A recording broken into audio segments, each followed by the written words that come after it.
Soyons tous unis et solidaires derrière nos forces de défense et de sécurité. La situation actuelle, loin de nous affecter, n'est qu'une épreuve de plus que nous allons surmonter pour raffermir davantage notre unité.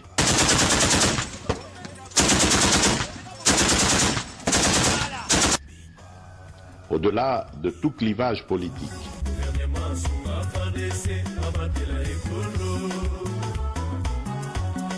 idéologique, religieux,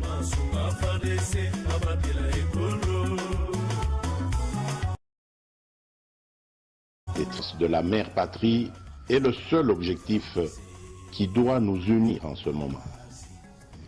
Le pays nous appelle. La nation a besoin de l'engagement de toutes ses filles et de tous ses fils.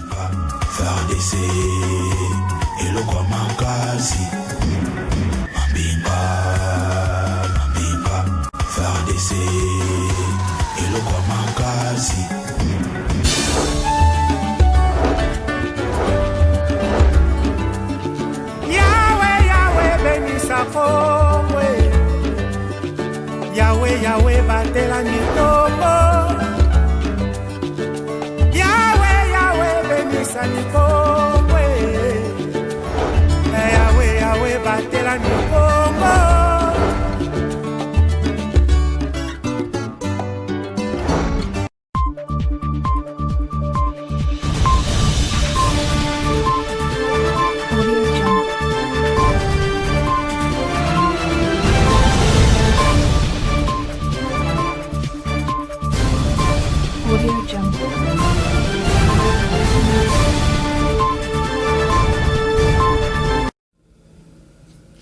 Mesdames et messieurs, bienvenue à cette édition du journal sur ma bannière télévision. Ouvrons cette session d'information dans la province du Congo central. Après les provinces de l'espace Grand Équateur, le vice-premier ministre et ministre de l'Intérieur, Daniel Aselo Okito, a procédé à la cérémonie de notification des nouveaux animateurs des entités territoriales du Congo central. C'était ce vendredi 30 décembre 2022.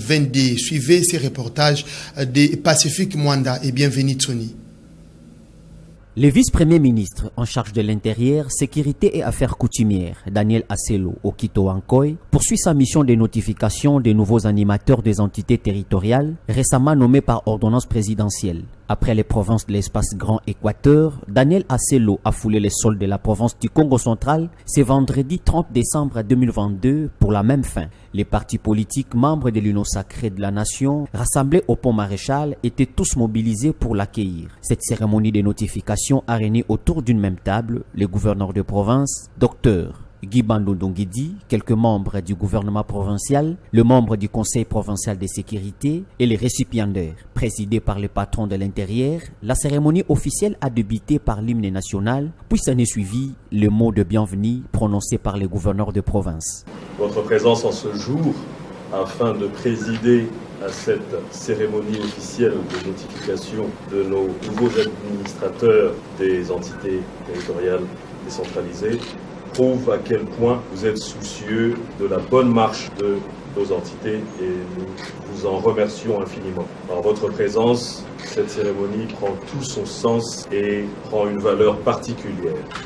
Après ces étapes, ces nouveaux animateurs ont reçu leur notification avant le mot du VPM. Monsieur Kodia Mbeke Dominique, nommé maire de la ville de Matadi. Nos très sincères félicitations. Monsieur Mkiana Yenga Dintou Alain, nos très sincères félicitations. Les notifiés ont manifesté leurs sentiments après la réception de leur correspondance. Nous remercions Monsieur le vice-premier ministre, Monsieur de l'Intérieur, qui a daigné de faire ses déplacements pour honorer ceux auprès de qui le chef de l'État a confié la charge de diriger la territoriale au Congo central. Je commence d'abord à remercier mon Dieu, l'Éternel Tout-Puissant.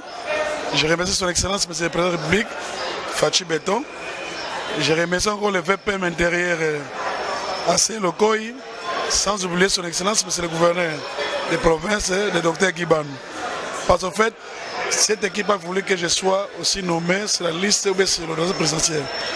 Nous sommes au service de la population. Donc nous devons faire ce que demande la population. Or, la population demande toujours ce qui est du côté positif.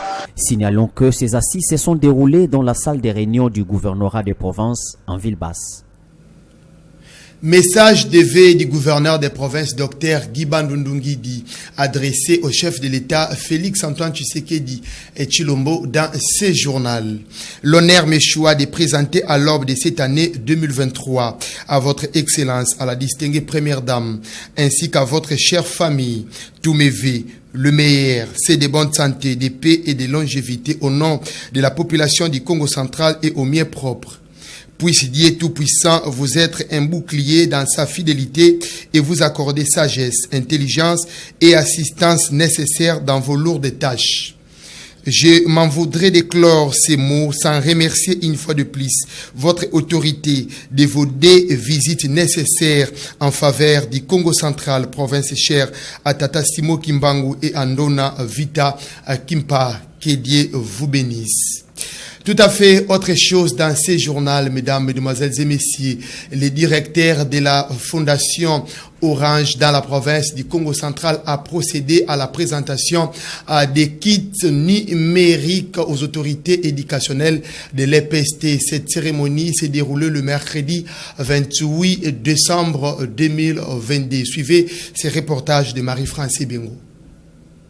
C'est dans le cadre de la responsabilité sociétale d'entreprise au nom de la Fondation Orange en partenariat avec le ministère de l'enseignement primaire, secondaire et technique qu'une forte délégation de Orange Congo Central, conduite par son directeur régional, Beker Kabengile, a présenté ce mercredi 28 décembre aux autorités éducationnelles de la ville le kit numérique dédié aux écoles conventionnées de Matadi dans le but de permettre aux élèves de se familiariser avec les nouvelles technologies de l'information et de la communication en milieu scolaire. D'entrée des jeux, Caleb Ngouvoulou, B2B manager, a prononcé les mots d'ouverture. Nous les remercions sincèrement pour la collaboration avec laquelle nous avons commencé ce dossier.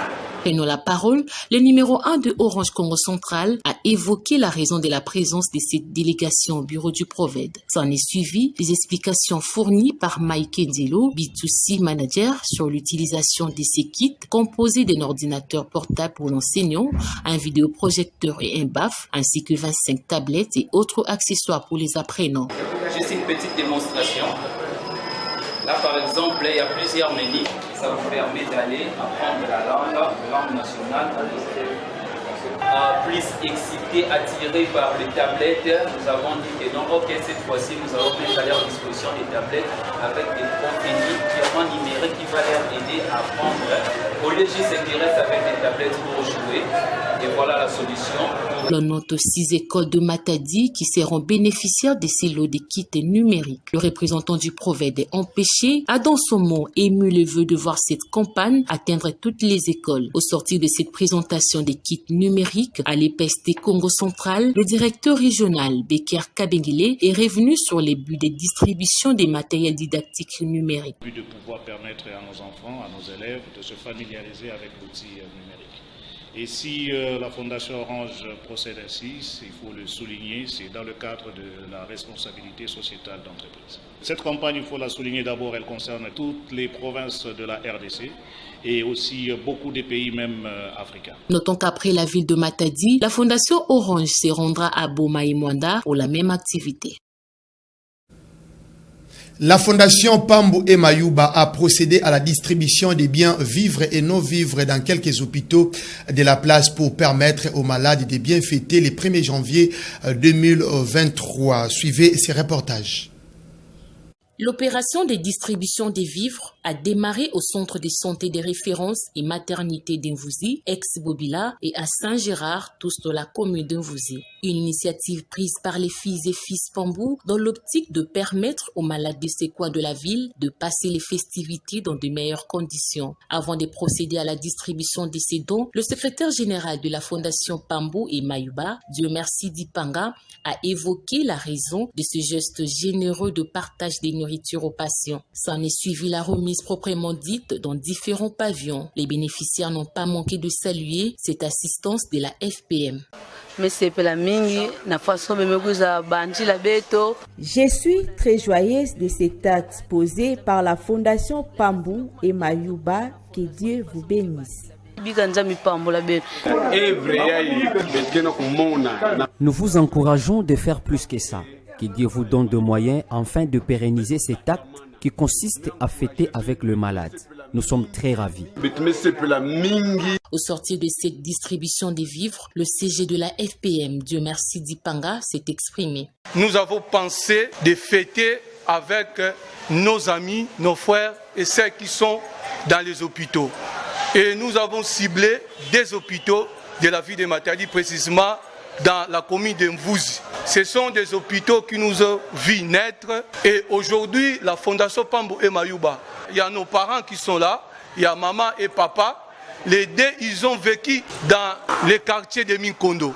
Et c'est pour cela que nous avons voulu passer notre geste ici dans les deux hôpitaux de la commune de Mvouzi, précisément à Minkondo. La Fondation Pambou et Mayuba a pour mission d'apporter de leur temps, sourire, joie de vivre aux Matadi en particulier et à tous les peuples Congo en général. Notons que plusieurs activités de grande envergure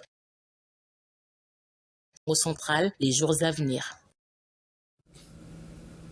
Fort Angouema sur les marchés, c'est vendredi 30 décembre 2022 pour les derniers préparatifs de la fête de Nouvel An 2023. Mais le vendeur et les acheteurs évoquent la conjoncture économique un peu difficile par rapport aux années précédentes. Suivez ces reportages. La fête de Nouvel An se prépare de différentes manières. Ce vendredi 30 décembre 2022, le marché le plus fréquenté de la ville de Matadi, chef-lieu du Congo central, ont été débordés de vendeurs et acheteurs venus d'un peu partout. Le cas du marché Mvoadou. Presque pas de passage sur la route nationale numéro 1 et à l'intérieur du marché. Les articles d'habillement sont un peu partout. Mais les vendeurs s'inquiètent de l'avenir de leurs affaires. Les acheteurs qui nous arrivent ne font que pleurer, disant qu'ils n'ont pas d'argent. Nous ne vendons presque pas depuis que nous sommes là.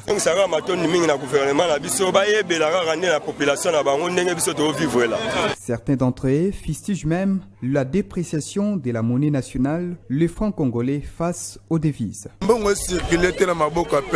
L'argent ne circule pas vraiment au sein de la population. Il n'y a pas de vente. Tous ces gens que vous voyez n'achètent que de petites choses et surtout des articles moins coûteux. Au marché d'Amar, ce sont les produits alimentaires qui sont plus en vente comme d'habitude. Mais les vendeurs et acheteurs évoquent les chaos. D'habitude, pendant les fêtes, il n'y a pas d'espace dans ces marchés. Mais c'est tout à fait différent pour cette année. La population n'a pas d'argent. La TVA a été suspendue, mais pour rien, car le prix de tous les produits est à la hausse. Selon les marchands, la fête de Nouvel An 2023 sera célébrée de manière particulière car la conjoncture économique du pays ne permet pas de fêter comme d'habitude. Surtout que la suspension de la taxe à valeur ajoutée TVA sur les produits de première nécessité est restée un mythe. Mesdames et messieurs, vous avez bel et bien reconnu le timbre vocal de Roger Missamouda. Cet élément, rendons-nous dans la province du Nord Kivu où plusieurs jeunes forment les groupes armés d'autodéfense pour contrer l'avancée des rebelles du M23 et protéger l'intégrité du territoire national. Notre correspondant sur place, Daniel Michombero, a rencontré le jeudi 29 décembre 2022 les chefs d'un groupe d'autodéfense CMC à la personne de Gilles Moulumba. Suivez donc ces reportages. Le Congo, c'est un pays souverain. Nous n'avons donc pas besoin de recevoir un dictat de quelqu'un qui que ce soit. L'M23, c'est un mouvement terroriste. C'est un mouvement qui est soutenu par le Rwanda, c'est officiel. Les Nations Unies l'ont déclaré aussi. C'est un mouvement qui est soutenu par l'Ouganda. L'M23 n'a rien à imposer, même l'EAC n'a rien à nous imposer. Nous sommes des Congolais, nous devons nous déployer partout où nous voulons et n'importe quand pour protéger l'intégrité. Et donc ça, c'est juste une masturbation, je peux le dire, permettez-moi le terme, que l'M23 a voulu se faire. Et nous, on ne va pas leur permettre ces kilos de vouloir imposer un certain dictat à la République démocratique du Congo. Nous allons déployer partout, même à Tchanzu, même à Sabine, c'est au Congo, tant que le Rwanda et l'Ouganda continueront à agresser notre pays. Et nous invitons les FARDC à agir dans le même sens, parce que le Congo nous appartient tous. Ils ne doivent pas trahir chaque fois cette République, parce que c'est la République qui leur donne tout. S'ils sont des généraux, s'ils sont des colonels, s'ils sont des majors, s'ils roulent carrosse, c'est parce qu'il y a une République qui leur donne ces moyens. Ils doivent défendre ce pays avant de trahir et avant de se faire soudoyer par les étrangers. Fin de cette édition du journal qui a connu les concours techniques de Jefté et Balumbu et bienvenue Tsoni sous l'assistance de Pacifique Mwanda. D'ici là, portez-vous bien et surtout bonne fête de Nouvel An 2023 chez vous. Au revoir.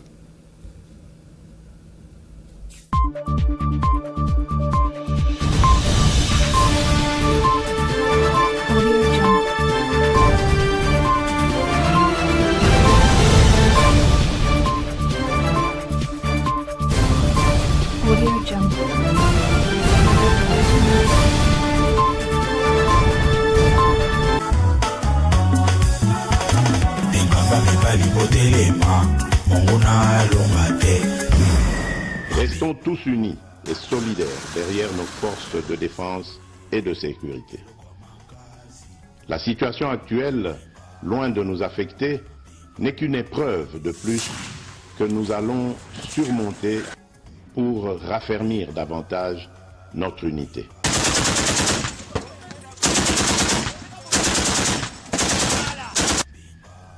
Au-delà de tout clivage politique,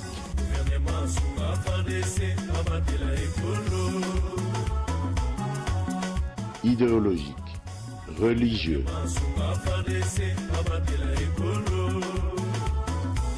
et tribal, la défense de la mère patrie est le seul objectif qui doit nous unir en ce moment.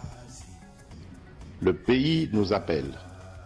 La nation a besoin de l'engagement de toutes ses filles et de tous ses fils.